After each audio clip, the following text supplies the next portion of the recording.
tonight's edition of the New York Technology Council. Delighted to have you all here. I'll give you a very brief introduction. Many of you know us, but some of you are new to us. Should be a great evening talking about economics and cloud computing. I'm going to leave the introduction of the panelists to Andrew Brust, but let me introduce NYTECH, for those of you who don't know us. We're a nonprofit. Our mission is to support the tech community in New York. We wouldn't be here without our sponsors. They provide the majority of our funding, and we thank them all. And want to give special thanks to EisnerAmper. They are one of our sponsors, and they are providing the space tonight, so thank you. And with that, let me turn it over to Andrew Brust, who will describe the rest of the evening to us. Great. Thank you, Eric. I'll start by standing up, but soon I'm going to sit down. So, because I'm going to get tired standing. My name's Andrew Brust. I'm an advisor to NYTECH and was involved with another organization that preceded NYTECH. So I have that affiliation. I also write for ZDNet, covering big data, which is not the same thing as the cloud, but certainly not mutually exclusive from it. So when the idea came up that I might moderate this evening, I said sure. I thought it made a lot of sense. So what we're going to do is try and get beyond the rather simplistic calculation of costing out working with the cloud. We know that there are certain things that have a recurring monthly or annual price to them, but there's a lot of nuance and subtleties beyond that. And each of our panelists will probably have somewhat of a different perspective on that. And hopefully what we can do is get a lot of that more explicit and make it conversational and see if we can reach some consensus. So in terms of introducing the panel, I'm just going to give you names and companies, and then each of our panel members will give you a little bit more detail and a little bit more context. So we have Lenny Herold from Corsis to my left. We have Diane O'Brien from a small company on the east side of Seattle called Microsoft in the middle. And we have Aaron Klein, who's the co-founder of CloudCheckr, all the way to my left and stage right, I guess. With that, actually, why don't we start with Aaron, and you can tell us a little bit more about your company and kind of your involvement with cloud, as it were. Sure. Is this on? I think so. Okay. Well, thank you. Yeah. So I'm Aaron Klein. I'm a founder of CloudCheckr. We are essentially a tool that's designed for public cloud users to get the visibility and the control that they would get in a data center. We're trying to respond to the decentralized nature of the cloud and creating an inventory of resources and then performing analytics around that inventory in terms of cost, utilization metrics, best practices to sort of return the control and the really sort of a lot of the typical data center visibility is missing, and we're trying to bring that back to users. And along with that, a large part of that is economics, and a large part of what we do is looking at economics, making sizing recommendations and purchasing recommendations for people. So that's us. So some of those nuances are kind of your focus. So. Yeah, I mean that's. So you'll bear with the rest of us. I mean the core. I would say probably 60 to 70% of our users use us exclusively for sort of our sizing and cost purchasing recommendations. Okay, great. Diane? I'm Diane O'Brien. I'm a senior director for business development for cloud and enterprise at Microsoft, and I actually joined the marketing and biz dev org over 5 years ago, before Windows Azure was a business, and was part of the initial team that helped bring Windows Azure to market. So clearly for Microsoft, Windows Azure is a big bet. I think as Andrew said, I'm the only vendor representative on the panel today, so take that in context. But I think for us, it's about the fact that a cloud is one deployment paradigm, and it's not necessarily the only one, and in fact, it isn't the only one. And so from our perspective, it's about optimizing for what's most important for your particular solution and application, and then trying to make sure that Microsoft has the tools and products that serve that. So Excellent. And we know that Microsoft actually has more than one cloud. Is Windows Azure mostly your focus, or are other pieces like Office 365 and private cloud within your purview as well? So definitely my focus is more on the Windows Azure side as it relates to cloud and enterprise, formerly server and tools. Terrific. And Aaron, what cloud or clouds does your business tend to work with? Is it more private cloud, and if it's public, then are you working mostly with Amazon Web Services, Rackspace, or others not mentioned yet? I mean, so our general availability product is Amazon Web Services, Okay. although we do run a private beta for Windows Azure, and we run on both actually. Okay. I can say we run on Amazon, and our backend also runs on Azure. Okay, good to know. All right. Did I get it right? It's probably not on, huh? If not, then I'll use the other one. Yeah. My name is Lenny Herold. I work for Corsis. We're an IT consultancy here in New York City. I think I'm the more general member of this panel a little bit, since we support clients that run on various different platforms, both traditionally hosted and various cloud platforms, various managed hosting, hybrid cloud deployments. Corsis does sort of infrastructure and architecture consulting, as well as IT due diligence. So we support the investor community here in New York City in a lot of different ways. And so, the reason why I say I'm kind of the person on this panel who might be a little bit more neutral is that while we are an Amazon Web Services advanced consulting partner, hands up. While we are an advanced consulting partner for Amazon Web Services, we do have a lot of clients on Amazon. We also have a lot of clients on other cloud providers, including Rackspace, including SoftLayer, including Firehose, including Azure. And we also still support clients who are traditionally hosted and happy to be that way for various reasons. So I'm excited about this panel because I think we're gonna talk about some of the reasons why people make the decisions that they make in terms of how they host their applications and why they do it. Okay, excellent. So we have an Amazon Microsoft sandwich, I think. Good to know. Now we know the lay of the land. Lenny, let me start with you actually. But this is for everybody, and I think I'm going to limit everyone to two.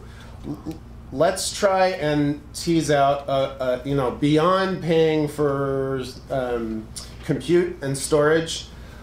Let's try and get some of the other costs or savings that aren't necessarily so obvious that accrue when we move from an on-premises data center to a public cloud. Yeah. And I'd like to get two from each because there's a lot, and otherwise, we won't finish. Well, right, right.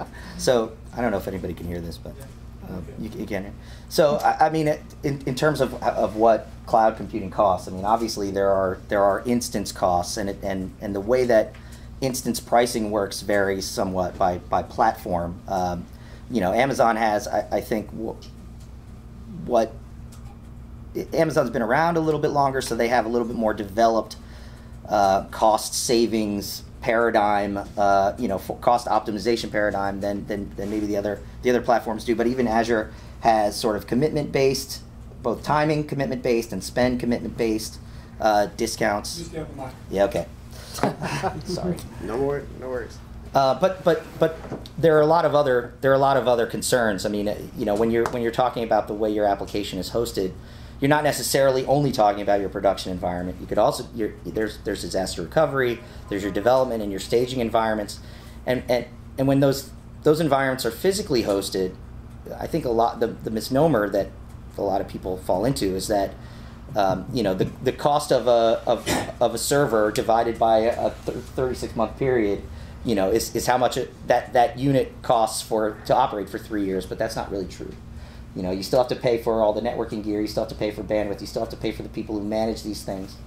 And I think the variable costs that happen on cloud computing, the things that aren't necessarily that easy to remember, that aren't that easy to necessarily nail down, or Amazon has costs per IOP.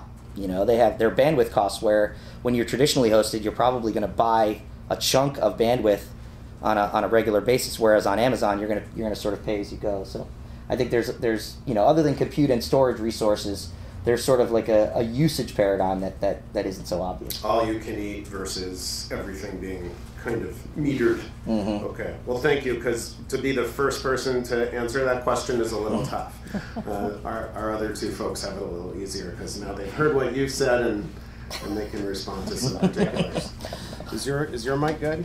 I think so, yeah. Yeah. Okay. She knows how to work it. So I think there are a few different things to think about. Some maybe not on the technical side at all. So some reasons that people might think about deploying to the cloud versus on-premise is just that the availability of the resources is immediate, as opposed to needing to go through a procurement cycle, which for some companies takes quite a long time, and IT has certain amount of control over that. And so what that really does is not only does that allow you to be developing your application faster, but it allows you to get to market faster. To some degree, I think in the early days, there's also been the thought that being able to use the public cloud has allowed you to perhaps bypass IT, which there are definitely some issues associated with that. But at the end of the day, it's about, in my mind, the opportunity for IT is about demonstrating how they can add value, not just by sort of maintaining a secure environment or keeping the trains running, but actually adding to the bottom line by allowing the business to be more flexible and agile. So in my mind, that's probably the single biggest benefit of considering a cloud deployment model. That makes sense. I was involved in a project once at one of the banks here in town. It's since been acquired by another one that was acquired by another one, but we wanted to get some stuff going, and then they said, well, we're going to have to talk to the data center that's in London, and they're just going to tell us that all the racks are full. Mm-hmm. So there was a lot of conservatism around what actually got deployed, and as a result, there were a whole bunch of things that maybe would have been experimented with that never surfaced at all. That's right. I mean, I think I want to echo the agility, because I think that's something that really doesn't ever factor in when we look at dollars and cents, and it's very hard to quantify what that is. I mean, we see it every day in terms of speed and in terms of being able to deliver value to the customers. I mean, I also think that when you're thinking about using a public cloud, you need to be looking at those soft costs, those costs of maintaining the data center, those costs of heating, of cooling, the real estate costs, the costs of building backups, the costs of system administrators, the costs of updates and surprise outages, and the advantage, or I guess one of the costs that again is very hard to quantify when looking at a public cloud versus a more traditional model, is when the ability to scale up resources so quickly and so reliably that you no longer face these issues, the issues that you're talking about as far as banks. I mean, we have customers who have moved to the cloud and told us they moved to the cloud because they just don't want to wait 3 months for a server. And that's you can't put a dollar sign on it, but you should. Right. Right, absolutely. There are obviously different models of working in the cloud. One of them is platform as a service. Another is infrastructure as a service. Hopefully we'll be able to talk about software as a service, although that sounds like it may be a little bit beyond scope for what some of us are doing.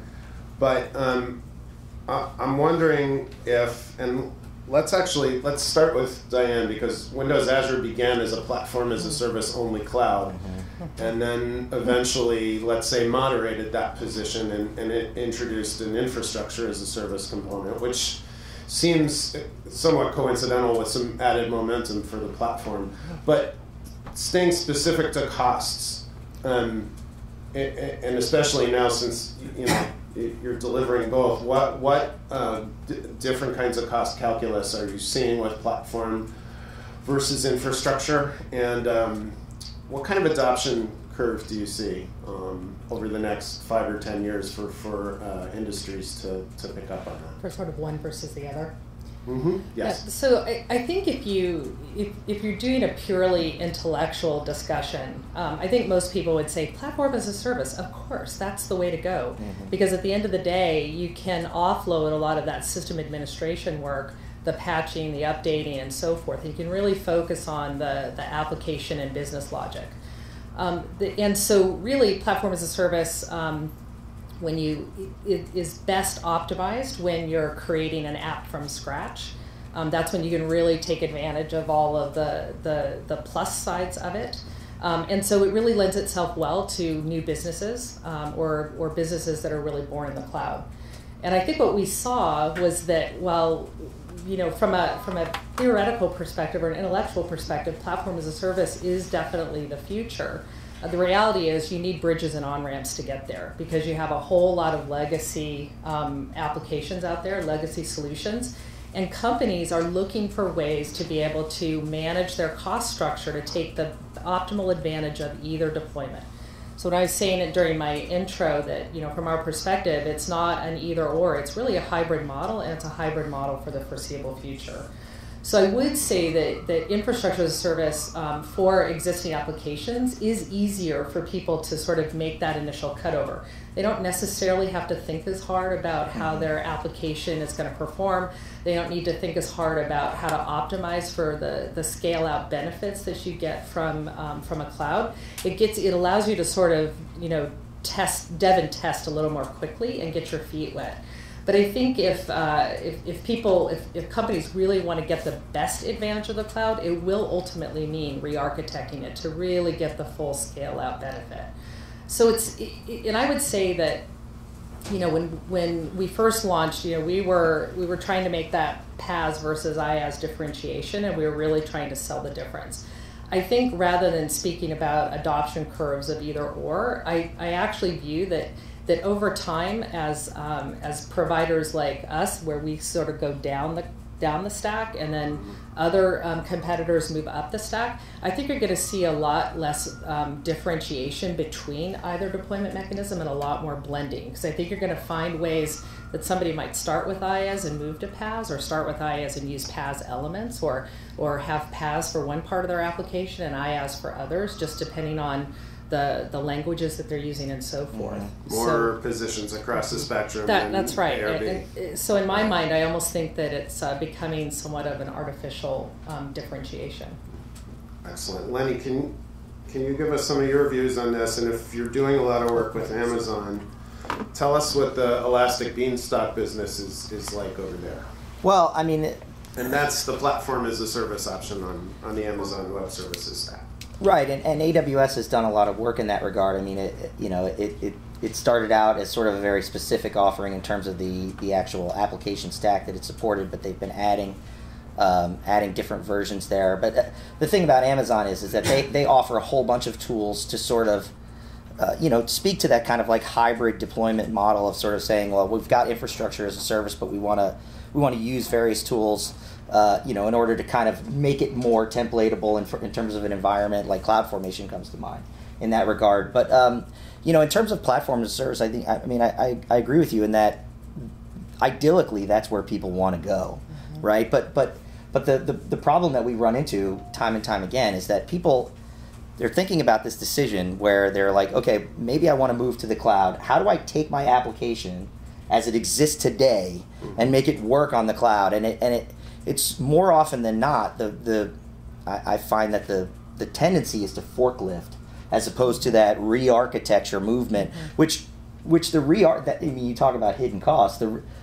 You find that the forklift actually ends up costing more money because you're kind of trying to stick a square peg in a round hole. I mean, there are certain things that you might do, like shared storage, for instance. Right. Certain things that you might do in a traditional data center that just don't make all that much sense in a cloud hosting environment. And frankly, you get better reliability and better performance if you did it the cloudy way.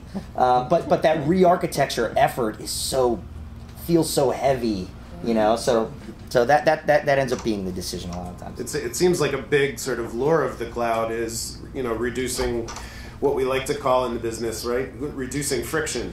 But if you have intellectual friction, which probably comes about when you have to re-architect your entire application, which may be mission critical and therefore operationally very disruptive to re-architect, that may not be so attractive. So so there's different elements. Aaron, did you have some thoughts on this?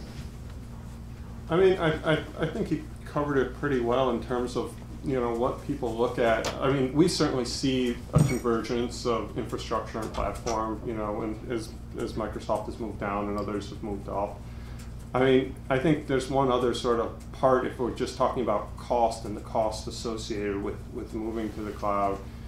There's a whole ecosystem that's developed around the infrastructure providers, talking about cost, talking about monitoring, talking about tools that you wouldn't necessarily, certainly cost and a lot of the monitoring tools, these aren't issues that you necessarily ran into in a data center, but you run into in a cloud where if you're not factoring those costs into the control costs, your actual out-of-pocket costs can really spiral upwards. And I think, you know, that's something that people forget about. You mentioned outages just incidentally there. Let's talk about outages a little bit, because it seems like anytime there's one from a major cloud provider, I mean, I work a little bit in the tech press now, so it's not where I make my living, but I'm a tourist in the tech press, and boy, the internal email lists go bananas when Amazon has an outage or when Microsoft has an outage. You know, first of all, the question is, are public cloud outages, you know, relative to what a data center, a big corporate data center might look like? Are they more frequent, less frequent, or about the same? And second of all, can we talk about the element of control? When you own the infrastructure and you have physical access, it's probably a different emotional reaction to fixing the problem than when you don't, and you just kind of have to sit and wait.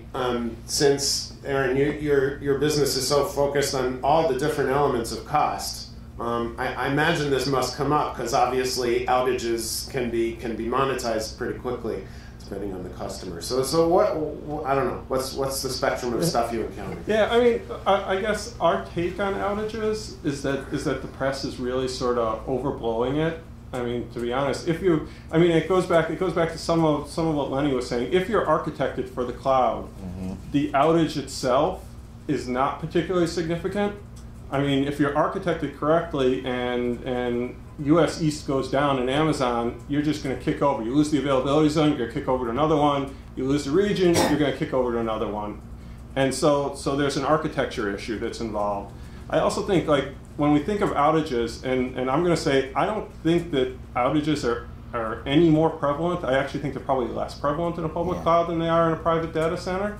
But I think more importantly is the question of what happens when the hurricane comes and hits, right? I mean, again, if you're architected correctly, you're not losing anything in a public cloud, and whether it's Azure or it's AWS or anyone else, if you're architected correctly, you're good. But let's say you weren't.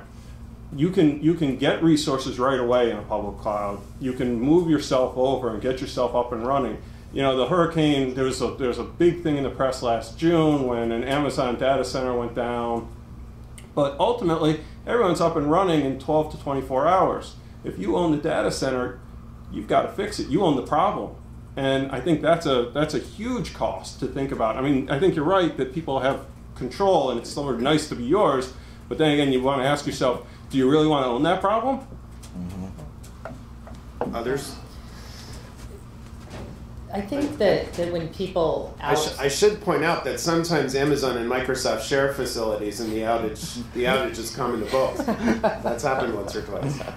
Well, I mean, the reality is outages are a reality, right? And you know, I know Windows Azure and I know Amazon, like, it's a big frickin' deal for us. We want to make sure that it happens as minimally as possible because we have a lot riding on it.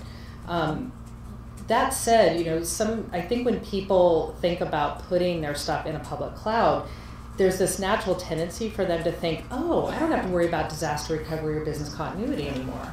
And really nothing could be further from the truth. If anything, the public cloud makes building those things into your application far easier and probably lower cost, depending on how mission critical your app is, than if you had to completely pay for your own complete set of second infrastructure sitting somewhere.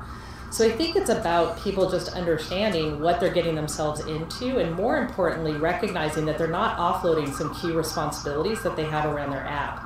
It's that now, instead of really having to worry about, is that piece of hardware working, it's about, is my app up and running? And what do I have to do to make sure that my app is up and running no matter what the circumstances are? Yeah, and not only, sort of, is my app up and running, but does my app fail gracefully, right? Oh, yeah. We always say that the allure of the cloud, that sort of rapid provisioning, that sort of like limitless infrastructure capability, it sort of lulls people into this sense of security where they feel like they don't have to architect and they can just throw hardware at the problem, right? Mm-hmm. Which in some cases you can, and it might even be the right thing to do in certain situations. But one of the things that and no disrespect to any of the other platforms, but one of the things that I think Amazon is really good about is that they constantly say, expect failure. Expect certain components to go away and architect around that. So to echo both of your points, I mean it's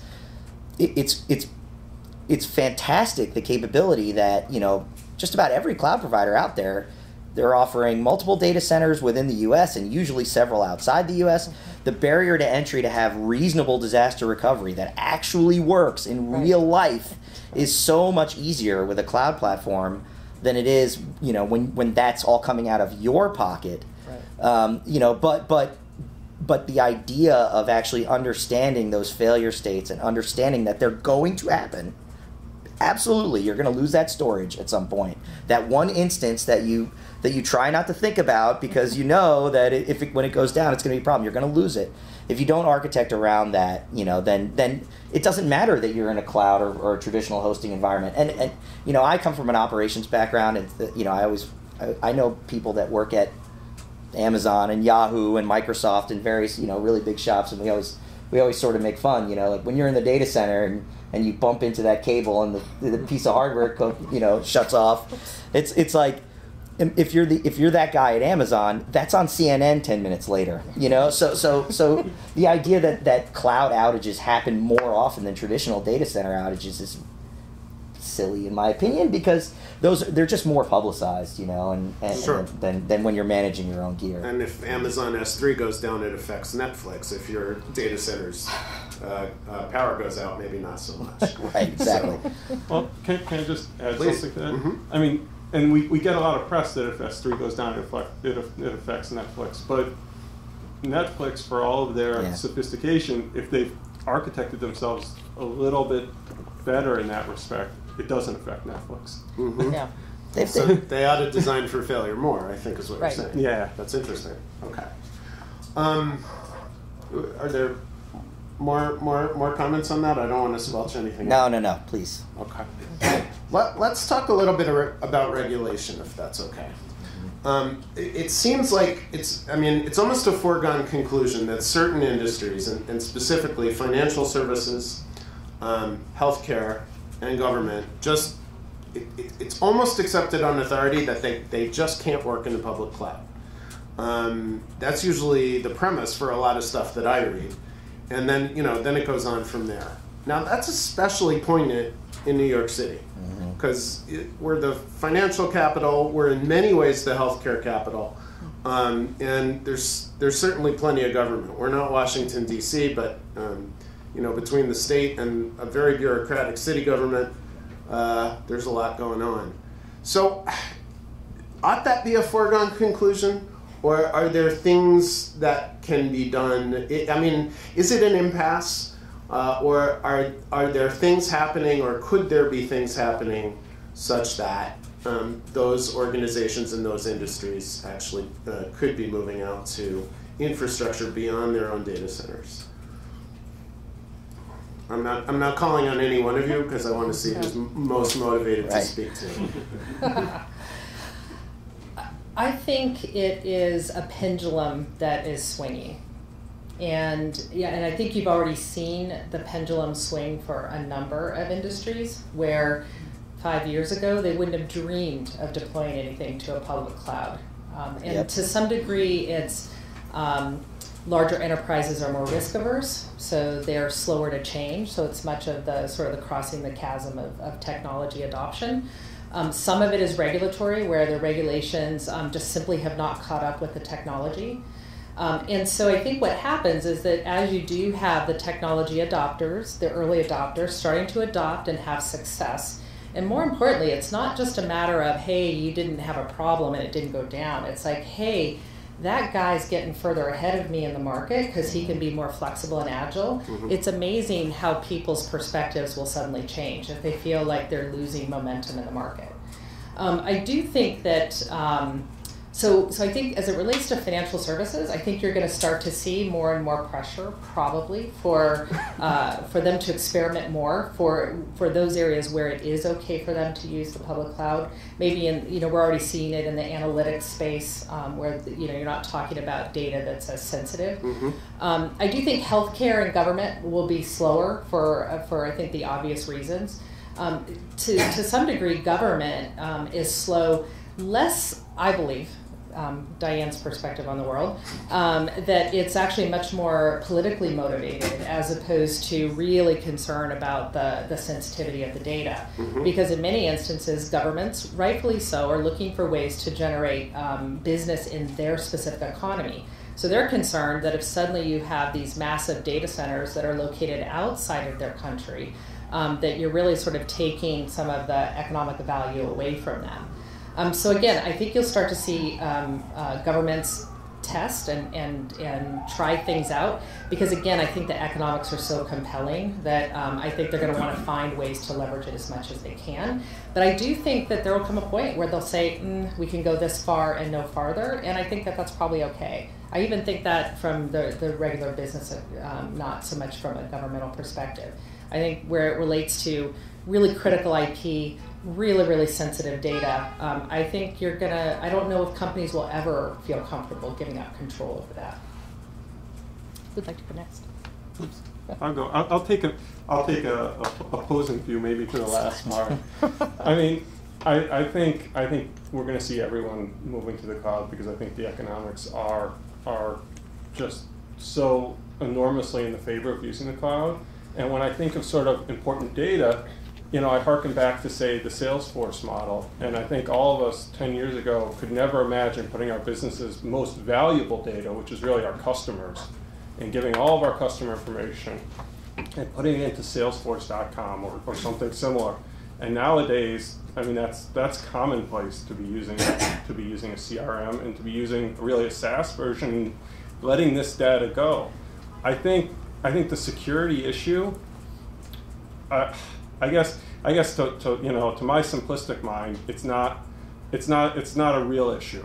It's a question of, if you think of it in physical security, whose data center is more secure, and eventually you're gonna win that battle and that discussion because I'm sorry, the Azure data center, the AWS data center, the Rackspace data center, I'm gonna take their physical security, I'm gonna take their security through anonymity over any private data center. I mean, you walk in and you got to know that it's in row 342 in the third rack up to find Bank of America's information, and you have no chance of that. And then when I think of logical security, again, we're a tech company. We're hiring developers, and developers, the most talented people, for better or worse, they want to work at a place like Microsoft or a place like Amazon or a cutting edge tech company, as opposed to there's going to be 10 times as many of them working on the logical security at a place like that versus your own data center, versus your own internal people. Not that they're not going to be skilled people, but the cutting edge people, I mean, I can tell you, the techies, they're not motivated by money, they're motivated by cool. And it's not cool to go work for a bank. We like money too. Money's cool too. Once cool's in place, money's not That's so the bad. 20-year-old techies. Right. When they grow up. Yes. I'm just going to speak to a little bit about what our client base it is like, and it surprised me. I mean, we have a significant number of clients in healthcare, significant, and a significant number of those clients are already on the cloud. And what I think happens is like some of this is really perception, right? Like people feel like if they can put their hands on the server, it's more secure than if they can't, But I think on some level it speaks to economies of scale, and you sort of touched on this a little bit, Aaron.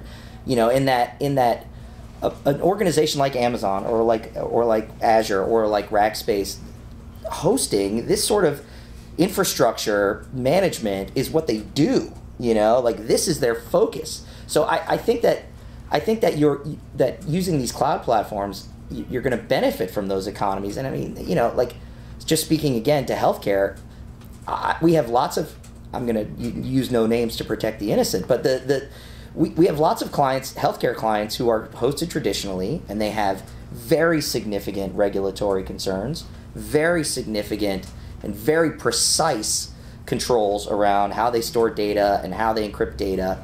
And sometimes they do it right and sometimes they do it wrong. I mean, the fact is, just because you have control over the environment doesn't mean that you succeed in doing it the way that it's supposed to. And what I think a lot of these cloud platforms offer is a cheaper and easier way to actually get through some of those compliance issues than it would be to do it yourself. I mean, this is a ridiculously simplistic example, but I'm just going to use it anyway.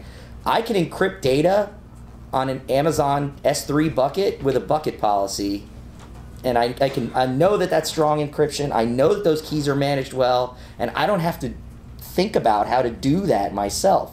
Like I don't have to necessarily go through building the management oversight of that process, because these guys have already thought about it and thought about it. And it's not to say that you don't have to care about how it happens, but it is to say that they've got a broader spectrum in terms of what they're, the clientele that they're trying to sell to, and so they have the capability to be able to implement those features. It might be a lot harder to do it, a lot more costly to do it yourself. And probably their procedures are, more published and better known. Well, maybe not more published, but probably depends on the procedure, right? But some private organizations, there's no inspection regimen. Yeah. Whereas on a public cloud, it is more overt in a lot of cases. Diane, I know Microsoft has, it's been covered at least that it's in the process of or has built a separate cloud for government use. Can you talk a little bit about that and why that was done? Because, I almost feel convinced after this conversation that that's almost unnecessary. So, but obviously, some folks in Redmond feel differently. So what was the thinking behind that? Well, I also want to say that Amazon likewise has a dedicated GovCloud. Okay, so, that's true. Right. I think that to sort of build on what I was saying before, I do think that while it's a pendulum, it's going to take slower for that pendulum to swing for some industries versus others. Mm-hmm. And no disrespect, I don't agree that it will all be public cloud, because I think economies of scale in some instances, in some use cases, will not be enough to overcome the concern about the loss of control of the data. And I do think that when you're talking about something like the federal government, and we'll say NSA or CIA or any of our sort of defense-oriented. Now they're watching. Huh? Now they're watching. Yeah, well, it's going to be on YouTube. It'll be readily available. I was trying to leave that subject to last, but it's out of the bag now. But the reality is, I do think there will come a point where there's a set of data that will never go outside the control of an entity, and I can't define for you exactly which industries or what type of data that might be, but you just have to feel like it's not going to be 100%. And so I think that when you're talking about We want to be competitive in the cloud market. We want to be seen as a mover, and we think the U.S. federal government is a massive market opportunity. And so, frankly, that's why we are doing a federal government dedicated cloud, is to pursue that market opportunity. Makes sense. And how's it going? It's going. Yeah. All right. Check back. Let's see. Don, how am I kind of on time? We want to get to 5 or 10 before Q&A? Okay, very good. Is cloud stuff all about the server, or are we going to get to a point, do you guys think, where desktops are all not just virtualized, but cloud hosted, and not just talking about, I don't know, office productivity apps, but developer workstations. A lot of stuff that we tend to think of as, we're going to buy a really sweet PC, soup it up. Is that going to stay like that, do you think, or are we going to get to a point where the economics work so that can be cloud hosted as well? It's a real think piece, huh? There you go. That is a harder question. Yeah, I mean, I'll go for it because we're relatively new and young, and we actually run our development in the cloud. Okay. So when you don't just mean your dev environment that you deploy to. You mean your dev workstations. I mean when we go out and we buy laptops for people, we buy the cheapest laptops available, because we don't need a sweet one with a super fast processor. What we need is a good pipe. We need something that has a reasonable processor, but we need connectivity. I mean, we're running everything out of the cloud. And I mean, when I go and I talk to other startups and other organizations who are starting fresh, fresh meaning the last 3 to 5 years, they're running the same way.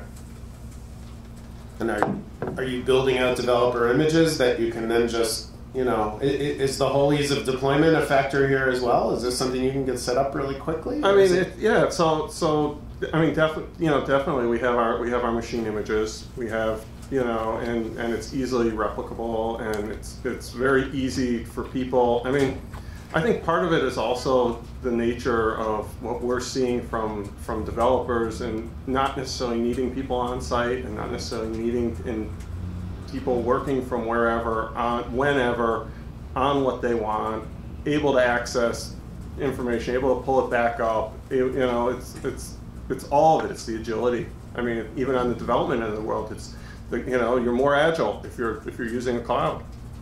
And is it really cheaper, or is it just less capital expense and you can shift it over to the operational side? I think I mean, keep in mind, you're talking to someone who what we do is look at utilization and purchase optimally. So for us, it's definitely cheaper. But I mean, so we run a lot of stuff on Amazon. We run stuff on Azure. On Amazon, we make sure we buy reserved instances. Cuts our price by 50, 60%. We make sure we size ourselves right, cuts ourselves another 50, 60%.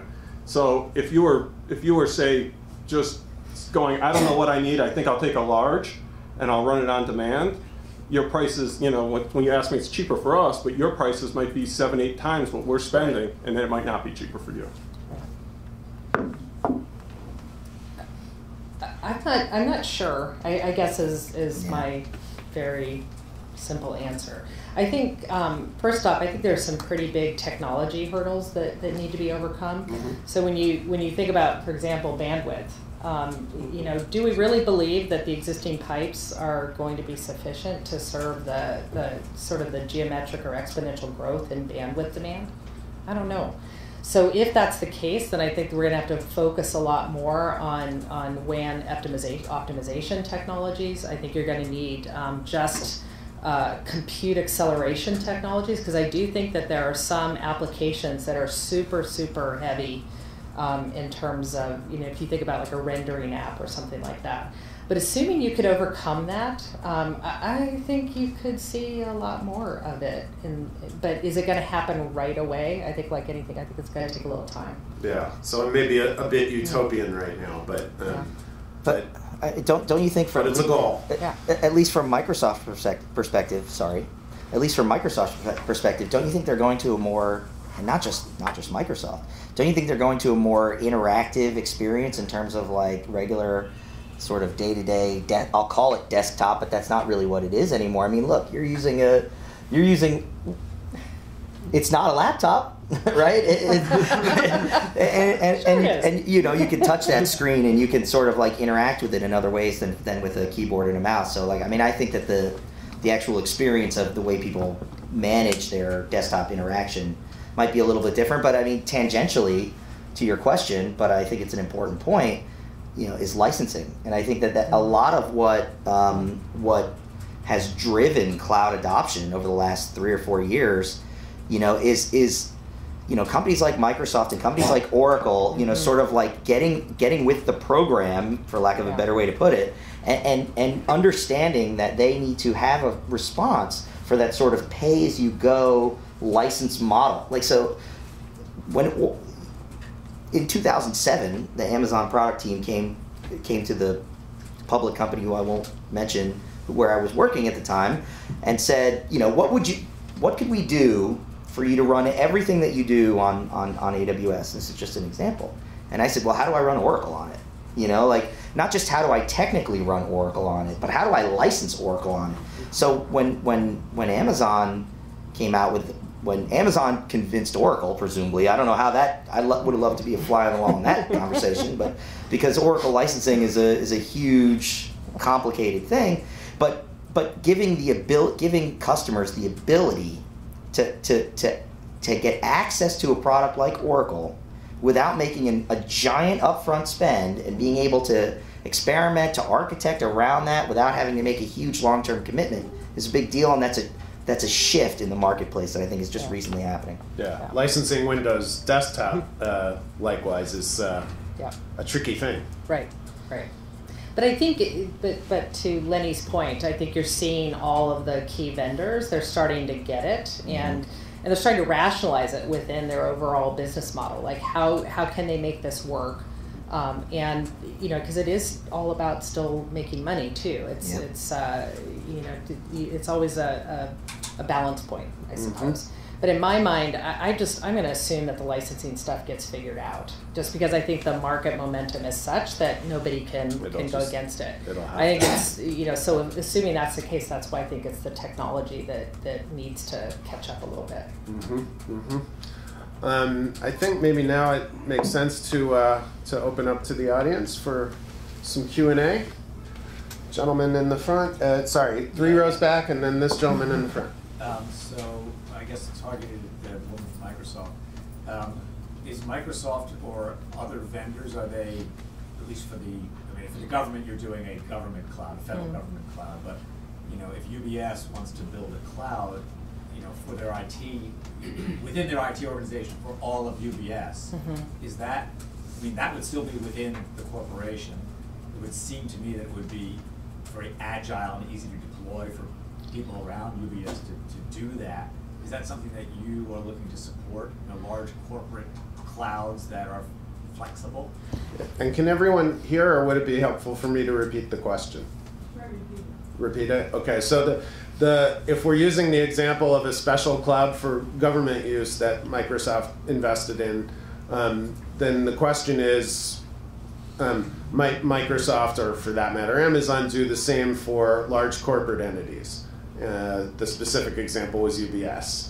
Could we build a UBS cloud? And by that, I assume you don't mean a private cloud on UBS's premises, but something Doesn't really matter. Something off premises, but still private to them. As long as it's got, you know, firewalls around it. Okay.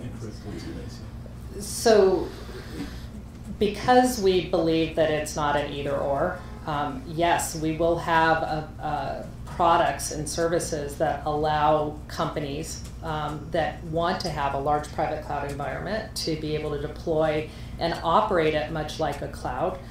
It won't be exactly the public cloud, because there are just you know, economies of scale that you only get by having, you know, tens of thousands of dedicated servers to that. But the whole notion of private cloud and being able to manage it in terms of ease of provisioning, ease of getting resources in the hands of developers quickly, like absolutely, we will support that. And understanding that neither Lenny nor Aaron represents Amazon explicitly, but could one of you give us your sense of what Amazon's take on that question would be? Oh boy. Or maybe we just get Don to speak to it directly. Yeah, No, there you we want go. Off the record. Well, I will say this though. I mean, the idea of cloud doesn't necessarily just mean cloud hosted by some third-party vendor. Mm-hmm. I see a lot of clients that are traditionally hosted who are moving towards the idea of offering what I would say was infrastructure as a service internally. Right. Like the idea of saying, we're going to build a virtualization platform, we're going to build a tool set around it that may or may not be exactly like Azure or exactly like AWS or whatever, but offer the same sort of on-demand services, provisioning storage, provisioning compute resources, provisioning application stacks in an automated and sort of very turnkey templated way to their internal consumers so that they can do UAT, so that they can do rapid development, and they can do it in a way that's safe. Yeah. Did you get your question answered? Okay. Sir. So I saw a slide by Werner Vogel, I guess, from Amazon, where they're doing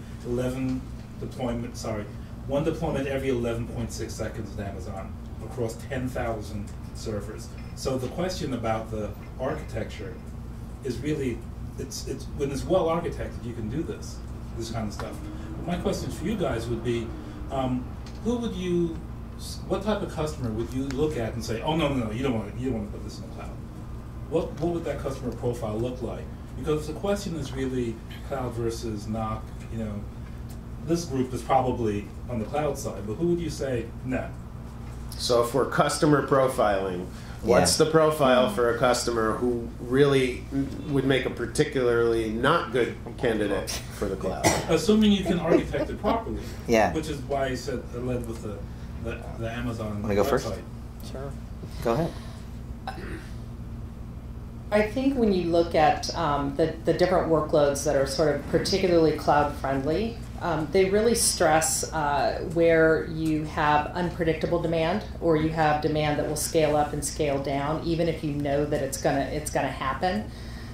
If you're talking about a steady state app that you don't expect a lot of variability on, where you feel like you're getting good utilization out of the dedicated servers that you have, because I think that's the primary problem today, is that even in a virtualized environment, you have a lot of underutilized servers. So then you just have to say, do I want all that capacity sitting there?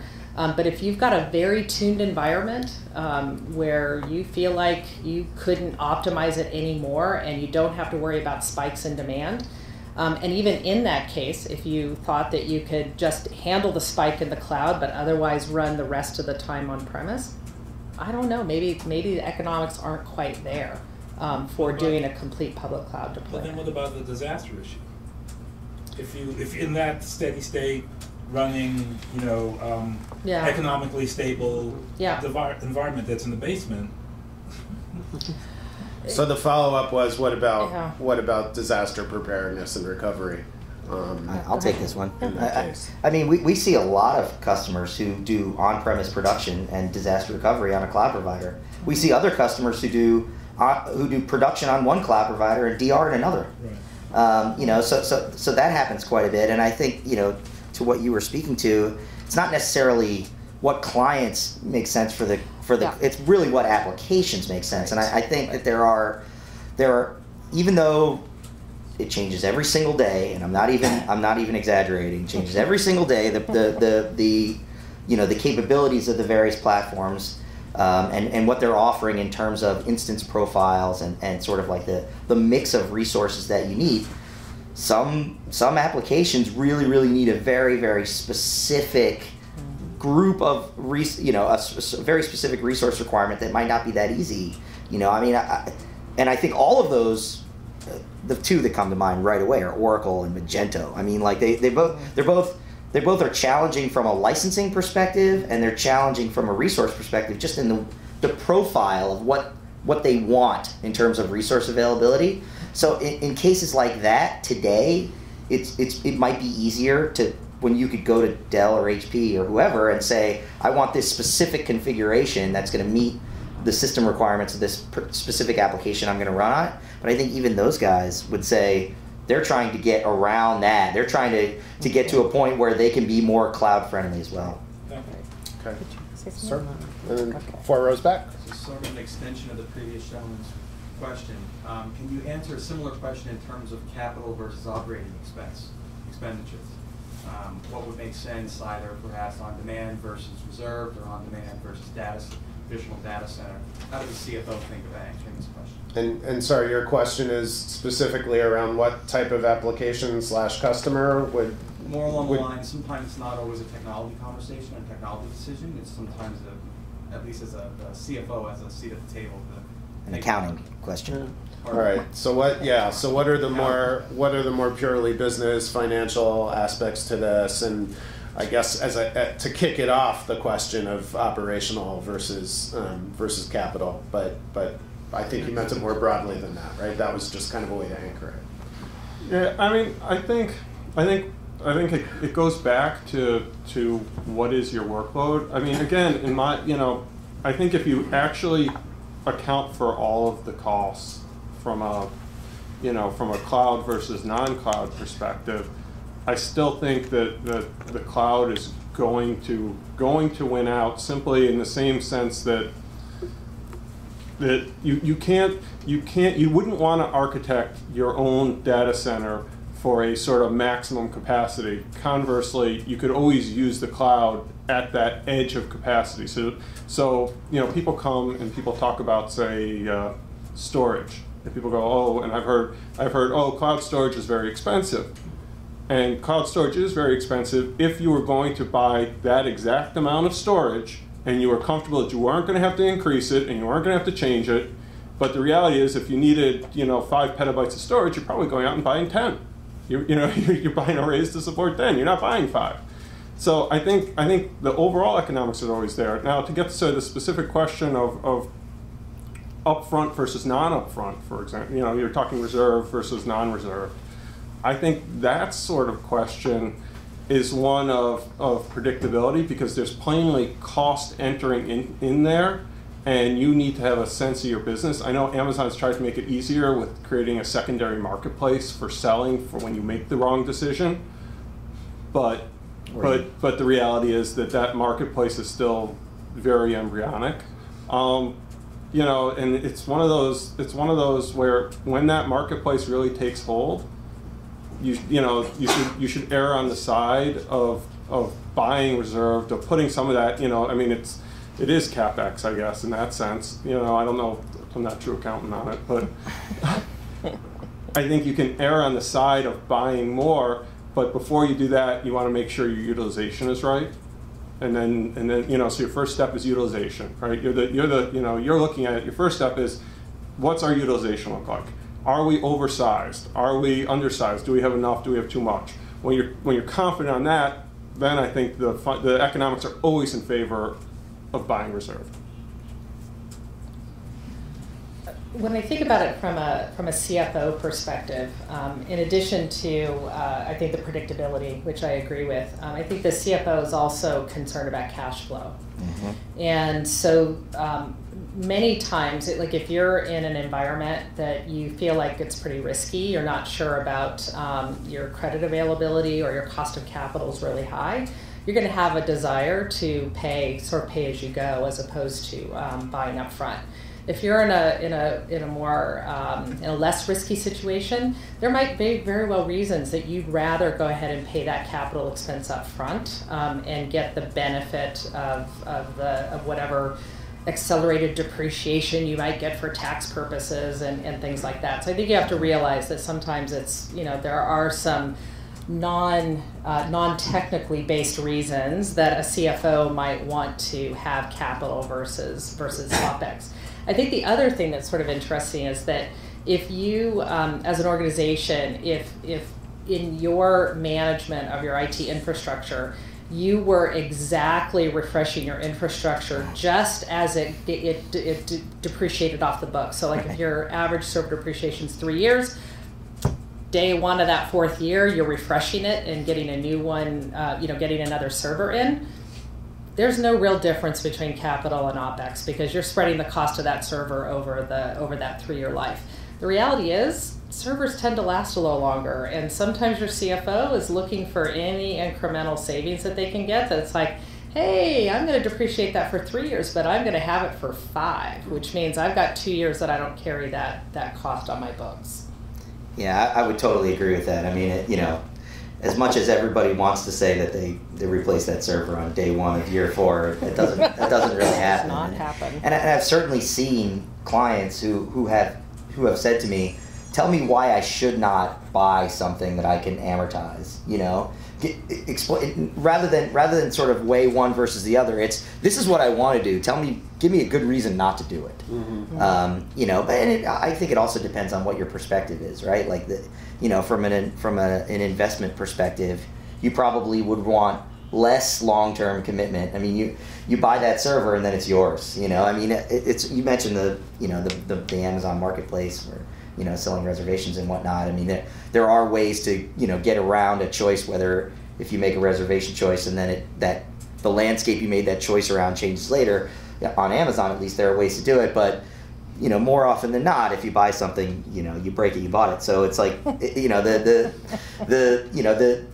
idea of being more of the hosting provider shouldering that commitment burden, as opposed to your enterprise, I would think, generally speaking, would be preferable, but not always. Yeah, I think what I hear you guys saying, if I can just sort of take some notes at a high level, is that the flexibility of not having to design for a worst case has monetary value in and of itself. Mm-hmm. The fact that you don't have to take on that risk profile and you don't have to have all those sunk costs in all that infrastructure. On the other hand, going back to the earlier question about which kinds of customers or applications aren't good candidates for the cloud, if you've got a customer who is in the situation or thinks she's in the situation where they know exactly what kind of capacity they need, then yeah, it's going to look a lot more affordable to just go out and acquire that.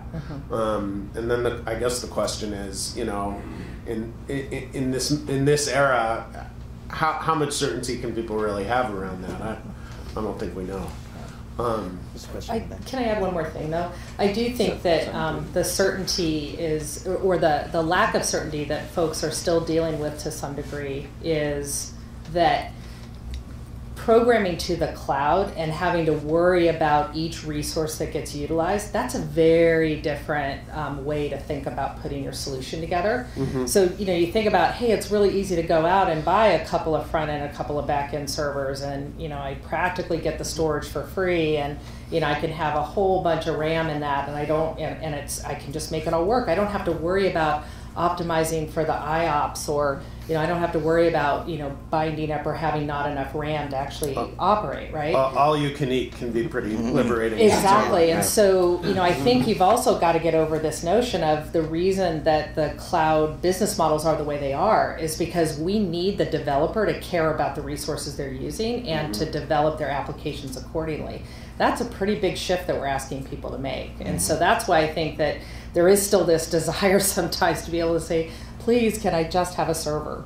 Right. Because it sort of takes that complexity away. That makes sense. Okay, I think I can sneak in one more question. Gentleman in the back with beard. Yeah. You're on. Thank you. The largest cost component for a lot of businesses is labor. And when we think about technology, usually it's an automation play, in other words, automating manual processes and so on. I wouldn't imagine that applies here. But when you think about the labor impact, not only on the technical staff, but on users, is there any way that you can quantify that and use it to either justify or not justify moving from the data centers to cloud? So how can we quantify the differential in labor costs between cloud operational work and more conventional? Well, I mean, just from a purely infrastructure perspective, I mean that there's a significant labor cost involved in actually managing hardware and actually managing data centers. It's you know, I've spent a lot of time in data centers, and there's a lot of work to be done, care and feeding there. But I think the other thing that cloud platforms offer that you can get in, I mean, you still have the same problems, right? You still, whether it's 1,000 physical servers or 1,000 virtual servers, you still have to manage configuration changes to those servers. You still have to manage, you know, the life cycle of those things. The difference is that I think that the tools are more well developed and readily available, and frankly part of the standard tool set that sort of is attached to a lot of these cloud platforms in order to automate and template those things, provisioning and sort of management of bringing up the full application stack, you know, all you know, OpenStack or Azure or AWS, they all have tools to support that. So, you know, I think that you can be very efficient in a physical data center if you do it right. I mean, obviously, you don't necessarily need the same people to be racking and stacking the servers that you do, you know, managing the high-level configuration, and those resources don't cost the same thing. So there's some you know some things here, but I do think that the barrier to entry to automation is lower on the cloud side of the house, generally speaking, than it is in a physical data center. Any others? Last licks? No? All right. I think we're good. Thanks. Did you have any closing remarks, Eric, or shall I close? You close and then All I'll right. re-close. All right. Well, I'd like to thank the panel a lot. I mean,